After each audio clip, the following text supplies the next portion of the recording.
그들이 나의 출발을 앞두고 그처럼 불안해한 것은 무리가 아니었다. 1935년 2월이면 만주 성당이 동만 각급 당부와 전체 당원들에게 전당을 볼세비코하기 위하여 숙반공작과 좌우경을 반대하는 량저존선의 투쟁을 강하게 전개하여 당내에 침입한 반혁명군자들을 모두 제거하고 파쟁주의, 민족주의, 사회개량주의를 정산 구축할 때 대한 비밀 지령을 하달한 뒤였다. 이 지령이 하달된 후 동만 각급 당 조직들에서는 반민생단 투쟁이 더욱 극조적으로 무자비하게 전개되었다. 민생단 문제와 관련된 나와 좌경분자들 사이의 논쟁은 그때까지 비공식적인 장소에서 자연 발생적인 형태로 진행되어 왔다. 하지만 당과 군대 공청회 주요 간부들이 다 모이는 다홍회 회의에서는 논쟁이 공식적인 형태를 띠고 첨예하게 벌어질 것이다. 좌경을 반대하는 세력이 나 하나라면 나를 반대하는 세력은 10이나 20명도 넘을 수 있다. 민생단 문제가 일정에 오르면 하고 싶은 말이 있어도 대체로 다 입을 봉하고 아닌 보살을 하는 것이 전례이니까. 그런즉 나는 좌경의 포위 속에서 전체를 향해 힘겨운 싸움을 해야 할 것이다.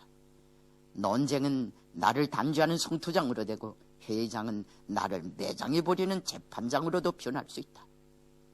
민생단이라고 하면서 나를 정치적으로나 육체적으로 매장해버리려는 극단한 시도도 있을 우려가 없지 않았다. 전우들은 바로 그 점을 제일 걱정하고 있었다. 그들은 숙반을 주관하고 있는 사람들이 얼마나 인정사정 없는 돌심장들인가를 잘 알고 있었던 것이다. 그래서 전우들은 사색이 되어 다홍해로 가지 말아달라고 애걸하였다. 그러나 나는 단호하게 길을 떠났다.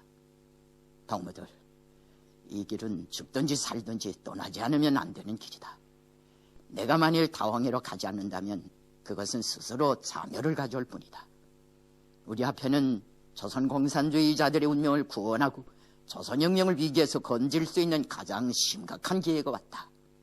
대결은 피할 수 없고 흑백은 반드시 갈라져야 한다. 나는 오대성과 다른 한 명의 전령동의 부축을 받으며 회의가 시작된 지 이틀 만에야 다홍해에 도착하였다. 인민혁명군 대원들의 엄한 경호 조치가 실시되고 있는 제8구 농민위원회 사무소에서 만주 성당 파견원 위중민이 왕윤성, 주수동, 조화범, 왕덕태, 왕중산을 비롯한 동만 당단 특위의 간부들과 함께 나를 맞아주었다. 이 노롱청한 사무소 건물에서 바로 중국 사람들이 동만 당단 특위 연속대회라고 규정한 회의가 진행되고 있었다. 우리나라에서는 이 회의를 다홍회 회의라고 부르고 있다. 한때 일부 역사가들이 조선인민혁명군 군정간부회의라고도 하였는데 그것은 정확한 명명이라고 볼 수 없다. 다홍회 회의는 약 10일가량 진행되었다. 회의 도중 들락날락하는 사람들도 있어 출석자의 숫자는 고르럽지 못하였다.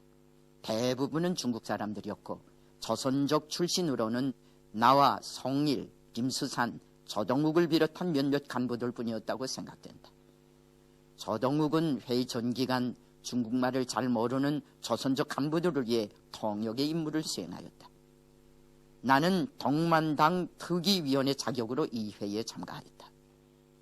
다홍회에서 회의가 소집되게 된 동기는 공청 만주성이 순시원의 자격으로 간도지방의 사업을 여해하려 내려왔던 정자운, 쇼중.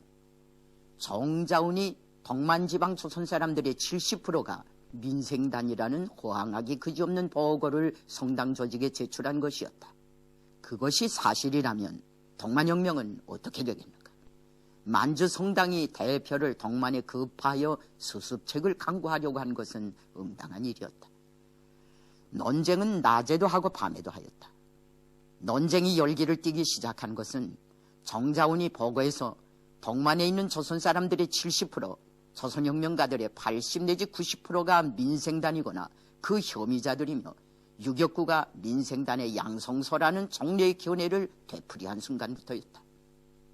회의 분위기는 정자운의 보고를 지지하는 대로 기울어졌다. 어떤 사람들은 숙반공작위원회를 강화해야겠다는 발언을 하였고 어떤 사람들은 민생단 숙청은 혁명으로 대내 반혁명을 포위 섬멸하는 특수존이라는 미사여구를 늘어놓았으며 어떤 사람들은 민생단이 뿌려놓은 시종자들을 보다 철저히 무자비하게 뿌리채 뽑아내야겠다고 하였다. 나는 그들에게 몇 마디 질문을 들이대었다.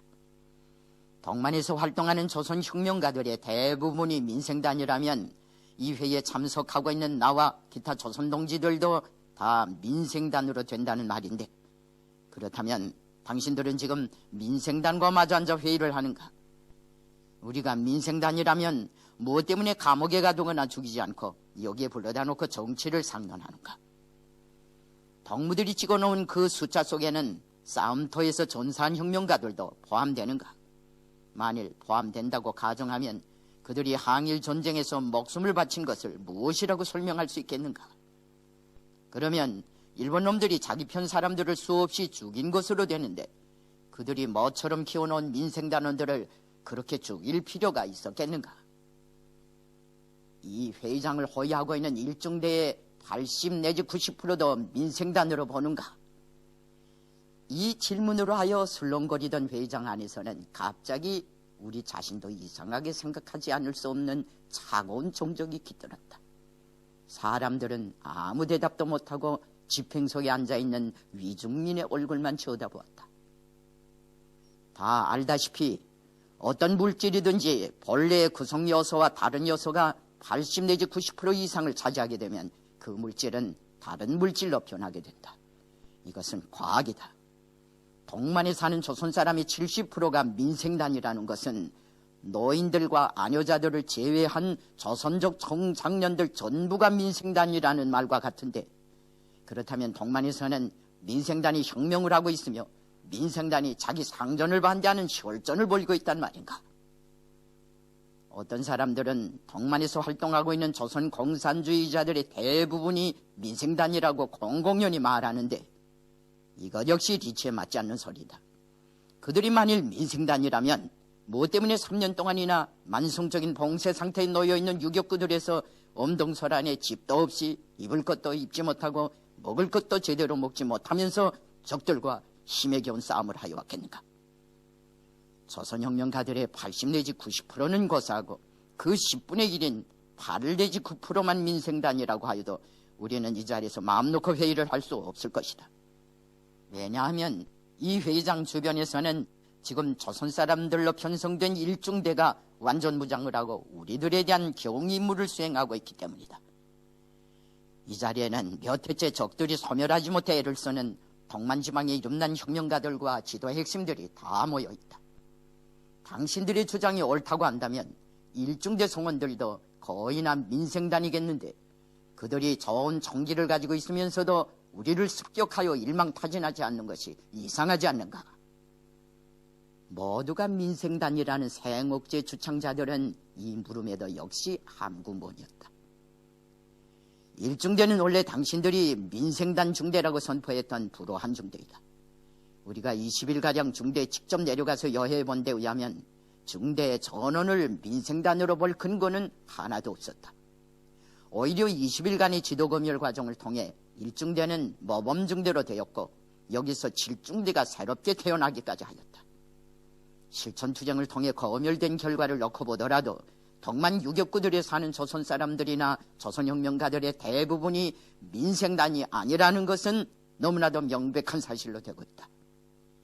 보고에서는 유격구를 민생단의 양성서라고 하고 당, 단 조직도 민생단 조직이라고 하면서 리영국은 민생단 왕청회원당 책임자, 김명규는 민생단 왕청회원 조직 및 군사 책임자, 리상묵은 민생단 동만당 조직 주진은 인민혁명군 1.3 민생단 책임자, 박추는 인민혁명군 민생단 참모장이라고 하였는데 그렇다면 동만당이나 왕청회원당이나 인민혁명군 1사를 모두 민생단 조직으로 봐도 되겠는가?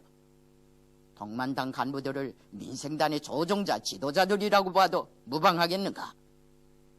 청중은 이 물음에도 침묵으로 대답하였다.